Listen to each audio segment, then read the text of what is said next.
For more, we can cross now to London, where France 24's correspondent Hervé Amoric is standing by. Thanks for joining us, Hervé. So what's today's agenda for the summit? Well, Keir Starmer, the host of this summit, wants his partners to redouble their efforts to strengthen Ukraine's position before the winter comes. That means, in particular, defending Ukraine's energy infrastructure that's being targeted by Russian strikes. And on this front, the UK wants to lead by example by donating about 140 defense missile systems ahead of schedule. That's part of a larger group of about 5,000 missiles made in Northern Ireland, manufactured by Thales, a French manufacturer. Now, both co-leaders of this coalition, Keir Starmer and the French President Macron, agreed that defense is as important as offense in that strategy, and that's why Keir Starmer will call on his partners to redouble their efforts to bring more long-range missile systems to Ukraine and discuss how to finance that as well. Next on the agenda, sanctions.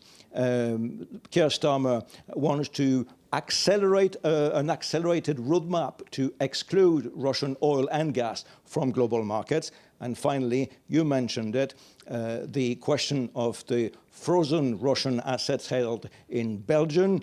On this front, Keir Starmer wants Europe to finish the job, very much since he has with him in the office President Zelensky, who's very much counting on an envelope of about 140 billion euros, that's a massive envelope, of loans on the back of these frozen assets. But so far, Europe hasn't been able to deliver on that.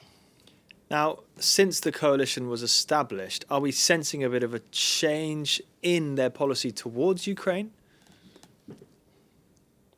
The coalition of the willing was set up to bolster financial and military support for Ukraine, so that has not changed. But the language has changed, and perhaps the focus as well. Now, at the very start, leaders were talking about sending peacekeeping troops to a post-ceasefire Ukraine. Now they're only talking about long-range missile systems and about excluding Russia from global markets. So now it seems that the focus is very much on forcing Ukraine into imposing massive amounts of sanctions, of pain onto Russia in order to force Putin into a negotiating table, and with that, in a position favorable to Europe, forcing Putin to make significant concessions.